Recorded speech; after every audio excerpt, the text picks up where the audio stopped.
First of all, I wanted to thank y'all for coming out and listening to me have my informative speech tonight. Have you ever wondered what it felt like to lose a younger sibling or someone that you hold dear to you to an uncontrollable disease? Well, my name is Faith Martinez, and today I'm going to be talking to y'all about JMML, which stands for Juvenile Myelomonocytic Leukemia Cancer. Today I'm going to be introducing you about the facts about JMML, the statistics of it, and how it affects the body and who it affects the most. When it comes to cancer, we tend to think that people who get cancer get the worst case scenarios such as death and other things where they would have to just live with throughout their lives. But in reality, it can just be an obstacle that they can overcome, and it can make them a better person and make them more grateful for having a second chance. JMML only affects 1% of adolescents if you are diagnosed at 12. 12 or higher, you mainly get a 5% chance of living. JMML affects only kids, mainly kids that are 4 years younger, but mainly kids that are 2 years old. If you get affected when you're higher than those age, you have a lesser chance of living life, of surviving. According to www.seattle.org, JMML leukemia only affects younger children based off of their blood cells and with them growing excessively. There's a lot of speculation into why JMML cells come inside of the body, and it comes basically with the risk factors and the symptoms. When kids get JMML, you don't think with the symptoms as in one of them is bruising. You don't think that you're just getting a cancer. You just think, oh, well, I bumped myself or something. It's not like basic factors.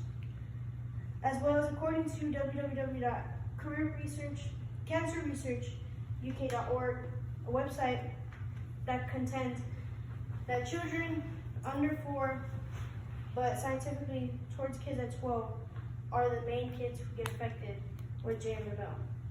JMML has symptoms such as bruising easily, nosebleeds, the bleeding of their gums, an enlarged liver, and spinal skin rashes, and small yellowish skin tumors.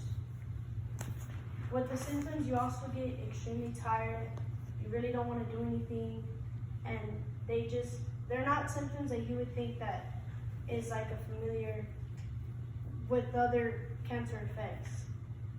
As well as JMML isn't one of the cancers that have like the best research because it's not a cancer that is very well known. Nobody really knows about it. When my little brother got diagnosed, we didn't think like, the first thing we thought was, oh, he could just be running a fever or something. We didn't think it would turn into something that's in like something that would affect his life forever.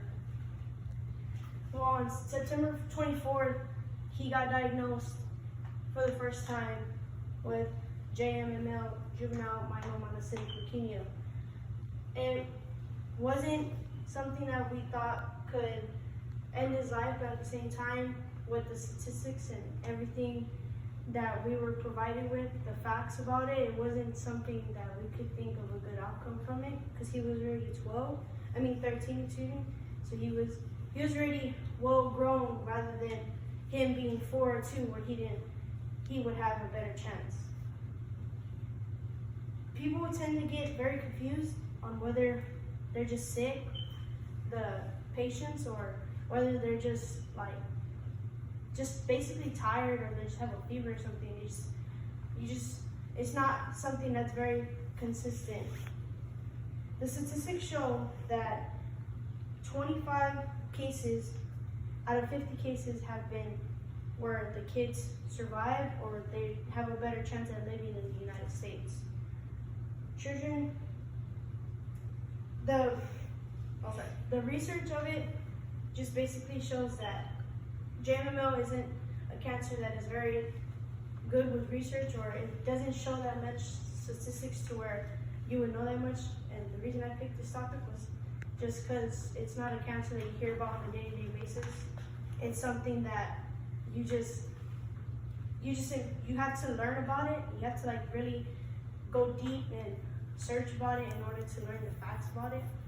As I was saying, it's a blood forming type of cancer, so it affects your good cells. It has more of like bad cells that come in rather than and take away all the good cells and leave you with only a little bit of good cells. So you really don't have much like help with it. But as I was saying, thank you all for coming out and listening to me talk about my JMML, a case or a cancer that I hold dear to me because my little brother passed away from it. But I hope this informed y'all with more statistics and more facts about it. So thank you all for coming out.